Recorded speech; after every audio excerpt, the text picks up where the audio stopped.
ने अपनी पार्टी व मूवमेंट को फिर से आगे बढ़ाना है तथा आगे चलकर सत्ता में भी जरूर आना है। तभी फिर यहाँ गरीब, असहाय, दुखी, पीड़ित व कमजोर वर्गों के लोगों का सही से भला हो सकता है। और अब तो इनके प्रति जातिवादी मानसिकता रखने वाली पार्टियों के साथ साथ जातिवादी मीडिया भी, जिसमें सोशल मीडिया भी शामिल है, ये भी नहीं चाहता है कि यहाँ के खासकर गरीब, दबे कुचले,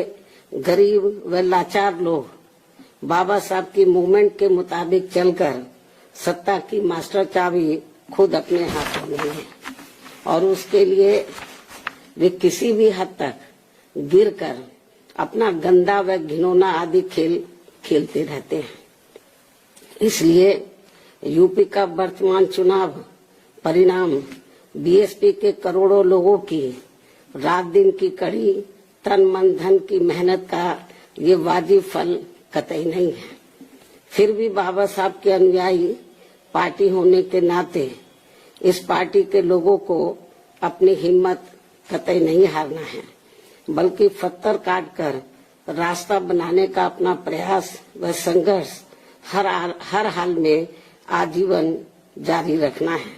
जबकि ऐसे खराब राजनीतिक हालात बीजेपी ने भी देखे हैं, जब आजादी के बाद से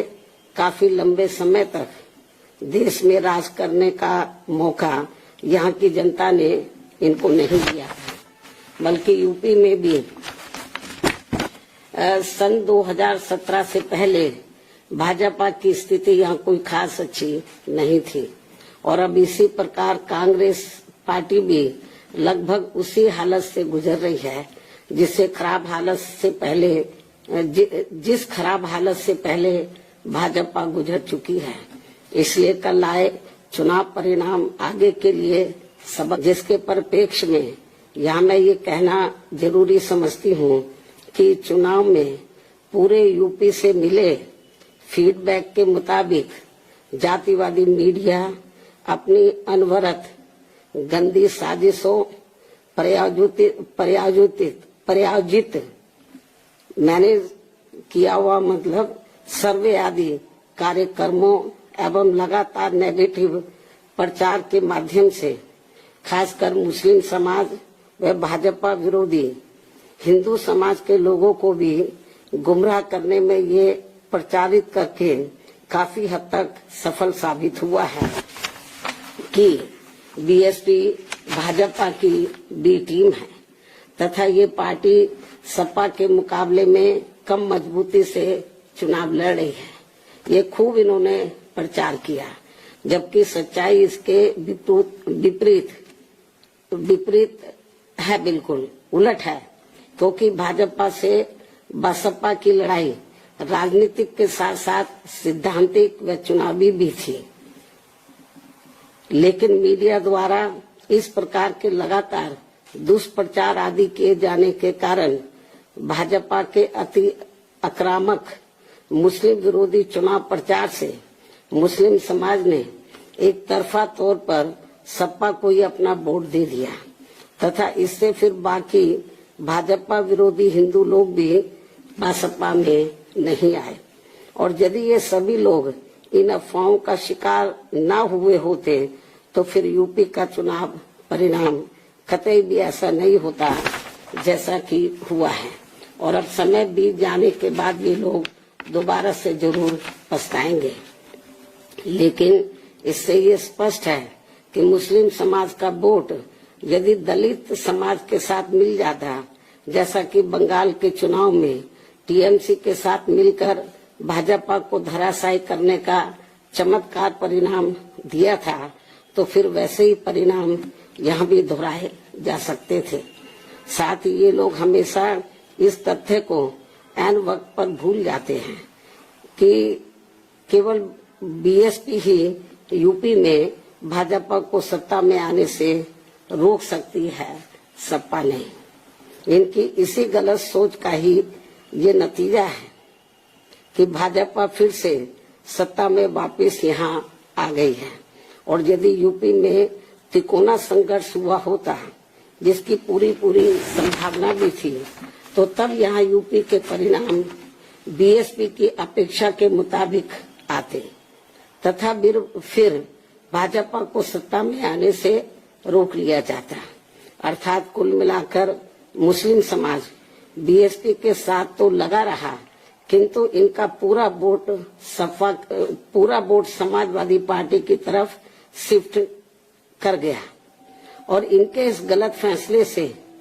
बीएसपी को बड़ा भारी नुकसान ये हुआ कि बीएसपी समर्थक अपर कास्ट व ओबीसी समाज की विभिन्न जातियों में भी ये डर फैल गया कि सपा के सत्ता में आने से दोबारा यहाँ जंगल राज आ जाएगा और फिर ये लोग भी भाजपा की तरफ चले जाएंगे। इस प्रकार से भाजपा को हराने के लिए मुस्लिम समाज ने बार बार आजमाई हुई पार्टी बीएसपी से ज्यादा सपा पर भरोसा करने की बड़ी भारी भूल की है, जिसकी सजा बीएसपी को मिली है। ये काफी कड़वी व सीख लेने वाली भी है, जिसकी सजा बीएसपी को मिली है कि हमने पे भरोसा किया। जिसकी सजा बीएसपी को मिली है वह काफी कड़वी व सीख लेने वाली भी है। इसलिए इस कड़े अनुभव को खास ध्यान में रखकर ही अब बीएसपी आगे अपनी रणनीति में बदलाव जरूर लाएगी। लेकिन ऐसे हालातों में भी बीएसपी मूवमेंट के हित में संतोष की बात ये रही है कि दलितों में से खासकर मेरे खुद के अपने समाज का वोट हमेशा की तरह इस बार भी अपनी मूवमेंट व पार्टी की लीडरशिप के साथ चट्टान की तरह पूरी मजबूती के साथ खड़ा रहा है। जिन पर मैं कितना भी गर्व महसूस करूं वह कम ही होगा तथा उनका जितना भी मैं आभार प्रकट करूं वह कम ही होगा। और अब मेरी उन सभी से ये भी अपील है कि उन्हें अपना मनोबल बिल्कुल भी नहीं गिरने देना है, क्योंकि बाबा साहब के अनुयायी कभी भी अपनी हिम्मत नहीं हारते हैं तथा वे अपना संघर्ष लगातार जारी रखते हैं। सफलता फिर एक दिन झक मारकर हमारे कदम जरूर चूमेगी। हमें बाबा साहब के कारवां को न रुकने देना है न झुकने देना है। साथ ही हमें ये भी मानकर चलना चाहिए कि अब बुरा वक्त खत्म होने वाला है, क्योंकि पूरा खून पसीना बहाने के बावजूद भी जो यूपी का इस बार परिणाम आया है तो उससे बुरा और क्या हो सकता है। अर्थात पार्टी के लोगों को निराश व हताश कतई नहीं होना है और अपने स्वाभिमान व मूवमेंट की सफलता के लिए पहले की तरह ही पूरे जी जान से पार्टी के कार्य में लगे रहना है। साथ ही इस बार यूपी में पार्टी की अपेक्षा के मुताबिक नतीजे नहीं आने को लेकर फिर से मैं उन्हें ये कहना चाहती हूँ, इस बार चुनाव में मुसलमानों का वोट एक तरफा सपा की ओर जाते देखकर दलित वर्ग में से मेरे खुद के समाज को छोड़कर बाकी सभी हिंदू समाज ने सपा के रहे गुंडा, माफिया, आतंकी व भ्रष्ट राज को याद करके तथा ये सोचकर कि कई हिंदुओं का वोट बंटने से सपा सत्ता में वापस न आ जाए, इसके डर से इन्होंने बीजेपी की नीतियों व कार्यशैली से दुखी व परेशान होते हुए भी अपना एक तरफा वोट बीजेपी को अंदर अंदर ट्रांसफर कर दिया, जिसने फिर बीएसपी को सन 1977 में कांग्रेस पार्टी की हुई स्थिति की तरह यहाँ चुनाव में लाकर खड़ा कर दिया है। हालांकि इसके बाद फिर अगले हुए चुनाव में कांग्रेस पार्टी पूर्व की तरह यूपी सहित देश के अन्य राज्यों में भी पुनः सत्ता में वापस आ गई थी। कहने का तात्पर्य ये है कि राजनीति में कभी कभी वर्तमान की तरह ऐसे उतार चढ़ाव भी आते हैं जिससे अपनी पार्टी के लोगों को भी दुखी होकर शांत बैठने की बजाय या इधर उधर भटकने की बजाय बल्कि ऐसी बदली हुई परिस्थितियों का भी मुकाबला करने के लिए अपनी वर्तमान रणनीति में परिवर्तन करके आगे बढ़ना होगा और इसके लिए बाबा साहब के राजनीतिक जीवन संघर्ष व उनकी सोच को भी ध्यान में रखकर अपनी पार्टी के जनाधार को फिर से कैडर के जरिए आगे बढ़ाना है। साथ ही इस मामले में हमें ये भी याद रखकर आगे बढ़ना है कि कांग्रेस ने बाबा साहब को अपने रास्ते का रोड़ा मानकर इनको सीधे चुनाव में कामयाब नहीं होने दिया था, लेकिन उन्होंने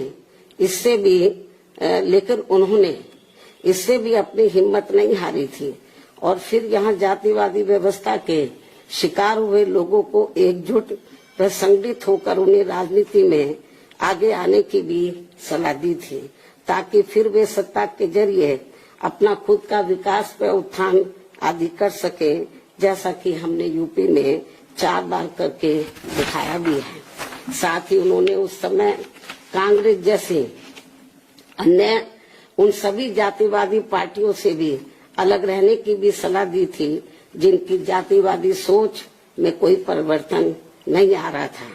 इसलिए इन सब बातों को ध्यान में रखकर अपनी पार्टी के लोगों को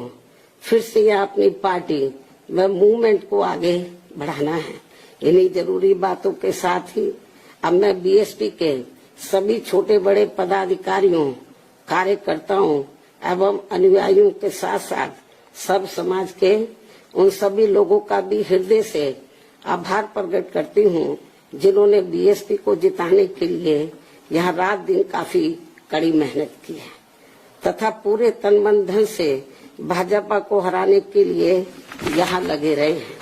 साथ ही उत्तराखंड व पंजाब राज्य के भी पार्टी के अपने सभी छोटे बड़े पदाधिकारियों, कार्यकर्ताओं एवं अनुयायियों का भी मैं पूरे तय दिल से आभार प्रकट करती हूँ, जिन्होंने वहाँ पार्टी को कामयाब बनाने के लिए अपनी पूरी कोशिश की है। हालांकि इन राज्यों में भी हमें उम्मीद के मुताबिक सही सफलता नहीं मिली है, जिसका पार्टी को काफी दुख व चिंता भी है। वहाँ भी हम लोग वर्तमान जो राजनीतिक हालात चल रहे हैं, तो उसको ध्यान में रखकर हम लोग आगे की रणनीति बनाकर अपनी पार्टी और मूवमेंट को आगे बढ़ाएंगे। और अब मैं इन्हीं जरूरी बातों के साथ ही अब मैं अपनी बात यही समाप्त करती हूँ। धन्यवाद। जय भीम व जय भारत।